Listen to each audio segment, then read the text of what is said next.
Hello and welcome to the ScrapbookPal YouTube channel. This is Colleen Beamish from Humor Bean Cards, and today we will be making a sweet Valentine's Day card featuring the Lawn Fawn Sweet Strawberry stamps, dies, and stencils, plus the Lacy Rectangle Stackables die set from Lawn Fawn. So, what I love about this little set is that you have so many options even though there's just one strawberry in the set. There's the sentiment, "I love you so very much," as well as some little faces and details for the strawberry.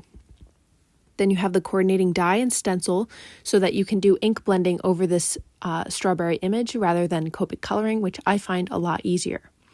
The die rectangles here have all of the measurements of each die on the back, and I'll just be using one of those today, but I think those are also very versatile and very cute. So let's get into it. First, I'm stamping out my strawberries. I'm going to have 3 strawberries on this card, so I'm just using my mini MISTI and some black ink from Gina Designs. And I'm just going to stamp 3 strawberries onto some heavyweight white cardstock. I just repeated this stamping set. I stamped each strawberry 3 times, and in between I cleaned off the stamp so that I could move it and set it back up in my MISTI. Having the MISTI stamp positioning tool is really beneficial because that means you can double stamp, so you make sure that you get a perfect stamped image every time. So once I stamp all 3 of my strawberries, I am going to start ink blending. Now, I typically, if you've watched any of my videos here on the ScrapbookPal channel before, you might know that I prefer to die cut before I stamp because I find it difficult to line up the die cut with the stamped image. It's much easier for me to line up the stamp with the die cut. But in this instance, since I knew I'd be ink blending, I thought it would be easier to keep the stamped image all onto one sheet of paper rather than trying to ink blend onto already die cut out pieces. So I changed up the process and I didn't have any trouble lining up the die. So here I am with my ink blending. I have the little stencil and I just have that taped to my paper on one side, and I'm to keep that in place. And I'm using a red dye ink to blend the top of this strawberry. It's obviously a chocolate covered strawberry, so the top's going to be red. I started with kind of a neutral red, and then I wanted it to be a bit deeper and redder, maybe even slightly pinker, you could say. So I went in with a different color, and I was much happier with how that turned out. And then I'll just move over the stencil. I don't need to clean it off until I'm done with this color, so I'll just move it over, tape it down, and repeat that process. I'm using a 1/2 inch blending brush from Pinkfresh Studio for this, which makes it very easy to have control over my ink blending. And because this is such a small stencil, it helps to kind of control where you're putting ink and getting into all the nooks and crannies. So I did that same color for all 3 strawberries, and now I just wanted to show you how I'm cleaning off the stencil in between. So I'm just using some rubbing alcohol from, the drugstore and a microfiber towel, and I'm just going to do a little spritz and then wipe it down, and that takes all of the ink away super easy. And then the stencil is immediately dry. It's much easier than using water where kind of have to scrub at it and then the stencil will be wet for a little while. So this stencil is completely dry now, so I'm going in with my next layer of ink blending. This will be for the chocolate part of the strawberry, and I'm using the color Espresso from Pinkfresh Studio. And I changed out my blending brush, so this one has I've used for browns in the past. The other one I had used for reds in the past, so I just like to keep them coordinating with colors. And I'm just doing that same process. I'm taking a light hand and blending in circles until I'm happy with it. This brown color needed a lot of love and care. I went through a lot of rounds of ink blending. I'm not sure if you'll see the entire process or if I cut it out, but it took quite a bit to get it the darkness that I wanted. And it ended up being really darker than I expected it to be, which I was happy with because to me it kind of looks like dark chocolate, which is like really good dark chocolate is like nearly black. But then I thought for my for one of the strawberries, I did want to try a lighter color of brown, which I would consider more of a milk chocolate, partly because I will be stamping the little face on the middle strawberry. And so I didn't want the chocolate to be so dark because I was worried that the stamping wouldn't show up over top of it. So here you can see I'm moving my stencil over to the middle strawberry. And now I'm going to be using the color Dough from Pinkfresh Studio. And again, this is just a lighter brown. It's actually a warmer brown as well. You can see there my paper shifted a little bit, so I realized I needed to put washi tape on the other side of my stencil. I just use washi tape to keep my stencil and paper in place. You can definitely use some temporary tape runner or pixie spray if you have that. This is just a really easy way that works for me. And I didn't change out my brush and I didn't clean off the stencil, even though I am using a different color. It's still a shade of brown, and so I'm not too worried about them mixing together.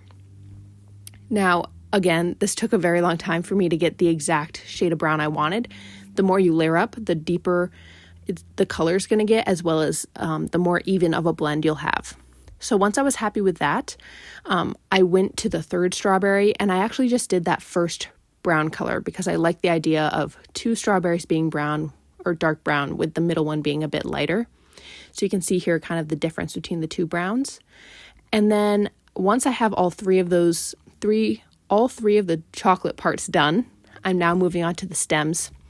Each stem is going to be exactly the same to each other. So I'm using the color Meadow, again from Pinkfresh Studio, and I did change out my blending brush again. If you don't have multiple blending brushes, I would recommend using that microfiber cloth that I showed earlier and wiping off your brush in between. I do think it's easiest to have one brush for each kind of color family. So this is my greens brush. Also, I should mention all of the tools and supplies I use in this video is available at ScrapbookPal.com, and it will be linked down in the description below. So if you're looking to add to your ink blending brush collection, be sure to check that out.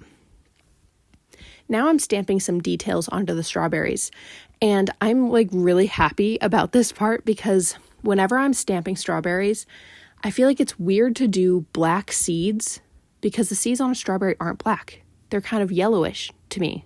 I think that's true. So I'm actually going in with a Distress Oxide ink and the color Scattered Straw, which is a pale yellow. And I stamped that like 4 times. And the reason I used a Distress Oxide ink is that it's a different type of ink formula.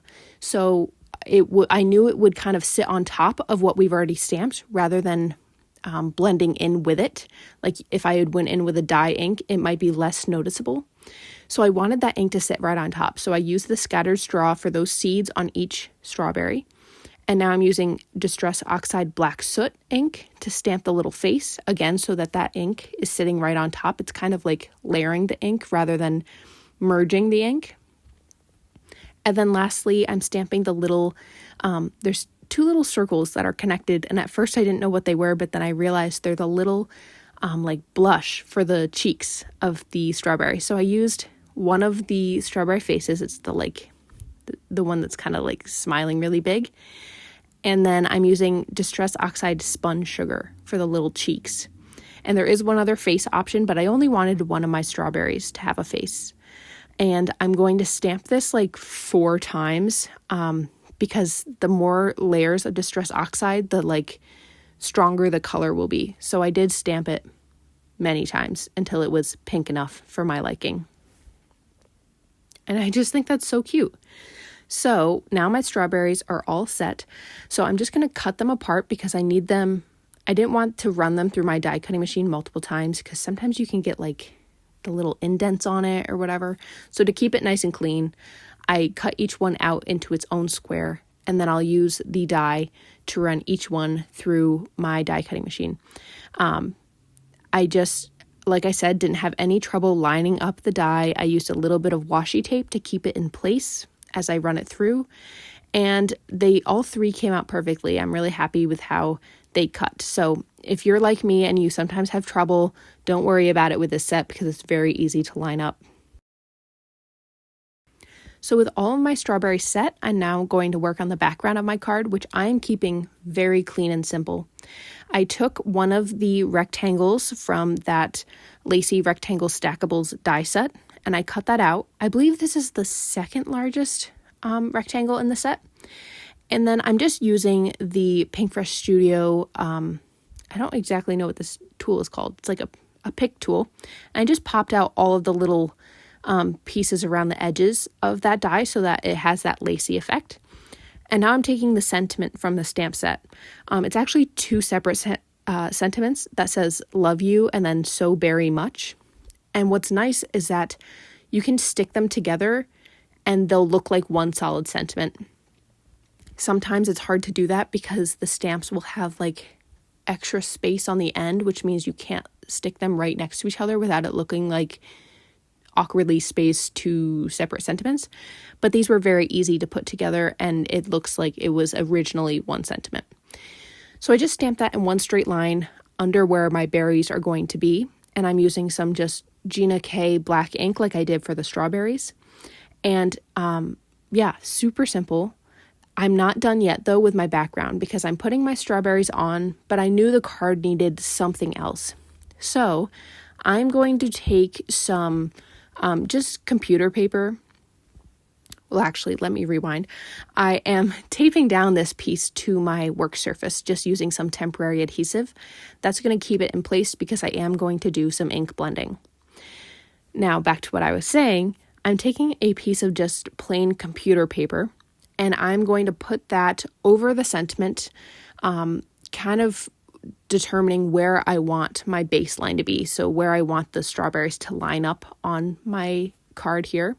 And I'm just taping that down with some washi tape to my craft mat. And now I'm going in with some more of that Spun Sugar Distress Oxide ink with a blending brush. And I'm just blending up from that edge of the paper.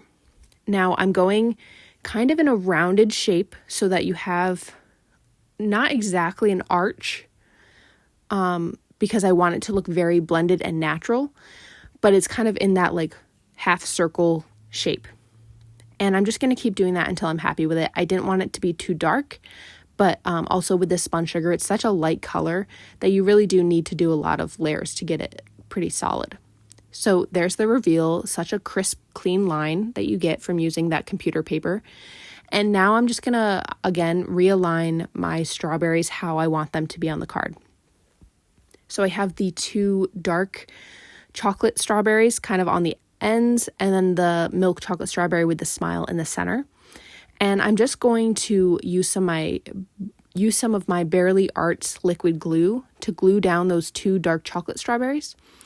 And then I will use some foam tape to pop up the middle strawberry, just so that there's a little touch of added dimension. Now that all of my strawberries are adhered to the card front, I'm just going to pop up this rectangle die cut onto a 4 1/4 by 5.5 A2 card base.